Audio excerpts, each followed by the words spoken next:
अस्सलाम वालेकुम, welcome two तालीम अकेडमी। जीअं त सिंध पुलिस जी तयारी हली रही आहे ऐं उन लाइ पहिरीं असां सिंधी 7वीं क्लास कवर कयो हो ऐं अॼु सिंधी 8वीं क्लास मां जेके ग्रामर जा पॉइंट्स आहिनि उहे पढ़ंदासीं। पर हिन में ग्रामर जा पॉइंट कुझु घटि हुया त उन जे लाइ कुझु वधीक जेके मेन पॉइंट आहिनि उहे पढ़ंदासीं। शुरू कयूं था अल्लाह जे बरकत नाले सां। बिस्मिल्लाहिर रहमानिर रहीम। फ़ेल माना कम। फ़ेल जा ॿ मुख्य क़िस्म आहिनि, फ़ेल लाज़मी ऐं फ़ेल मुतअद्दी। फ़ेल लाज़मी अहिड़ा फ़ेल जेके रुगो फ़ाइल सां लाॻापो ॾेखारनि तिन खे फ़ेल लाज़मी चइबो आहे। मिसाल सिज उभिरे थो, आउं पढ़ां थो। सिज उभिरे थो, हिन में सिज जेको आहे फ़ाइल आहे, उभिरे थो माना हिन सां लाॻापो ॾेखारे थो।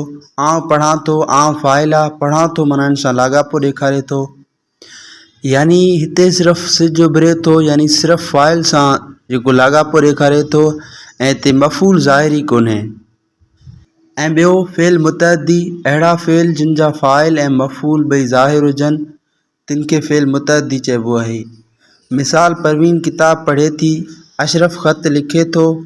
यानी पहिरियां जेके जुमिला आहिनि उन्हनि में मफ़ूल ज़ाहिर कोन्हे ऐं जेके मुतअद्दी वारा जुमिला आहिनि उन्हनि में मफ़ूल ज़ाहिर आहे। जीअं परवीन किताब पढ़े थी यानी किताब हिते असांजो मफ़ूल थियो। अशरफ ख़त लिखे थो, हिते ख़त असांजो मफ़ूल थियो। यानी जेको फ़ेल लाज़मी आहे उन में मफ़ूल ज़ाहिर न हूंदो आहे ऐं फ़ेल मुतअद्दी में मफ़ूल ज़ाहिर थी वेंदो आहे। चए थो त हमद ऐं नात में कहिड़ो फ़र्क़ु आहे। हमद उहा जेका अलाह ताला जी तारीफ़ में चइजे या अलाह ताला खां दुआ घुरिजे।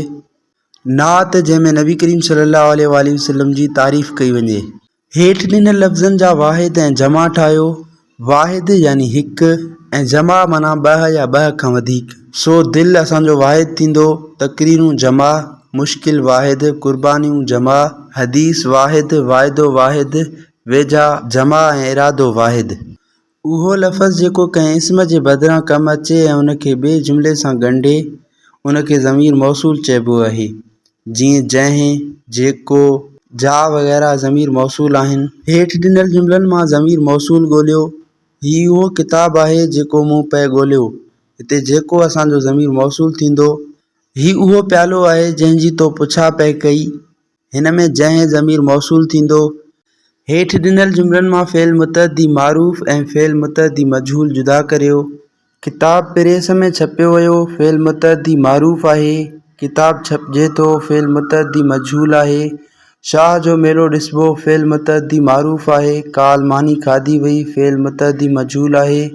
सुभाणे ख़त लिखबो, फ़ेल मुतअद्दी मजहूल आहे। फ़ेल मुतअद्दी मारूफ़ खे अंग्रेज़ी में एक्टिव वॉइस चवंदा आहिनि, जॾहिं त फ़ेल मुतअद्दी मजहूल खे अंग्रेज़ी में पैसिव वॉइस चवंदा आहिनि। मूं ख़त लिखियो आहे, मथे जुमिले में लिखियो आहे, फ़ेल ज़मान माज़ी क़रीब आहे। अहम सवाल जेको अक्सर टेस्टनि में ईंदो रहंदो आहे। अब्दुल करीम गदाई जैकोबाद ज़िले जे ॻोठु करीमाबाद जो रहाकू हो। हू सिंध जो अवामी ऐं इनकलाबी शाइर हो। संदसि शाइरी जा मशहूर किताब साणीअ जा सूर, पखड़ा ऐं पंवार आहिनि। ख़ासि करे अव्हांखे इहो यादि करिणो आहे त साणीअ जा सूर, पखड़ा ऐं पंवार कंहिंजा किताब आहिनि। अब्दुल करीम गदाई जा किताब आहिनि।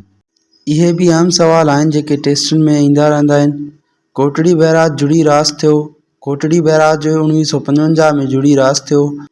अब्बल वाह कहिड़े बैराज मां निकिरे थो। अब्बल वाह सखर बैराज मां निकिरे थो। गुड्डू बैराज सिंध जे शहर वटि अॾियल आहे, कशमोर वटि। सिंधू दरिया ते आख़िरी अॾियल बैराज आहे। सिंधू दरिया ते आख़िरी अॾियल बैराज कोटड़ी बैराज आहे। सखर बैराज खे घणा दरवाज़ा आहिनि। सखर बैराज खे 66 दरवाज़ा आहिनि। उस्ताद बुखारी जो असुल नालो सैयद अहमद शाह बुखारी आहे। हू दादू शहर जो रहाकू आहे। हू सिंधी ॿोली जो अवामी शाइर आहे।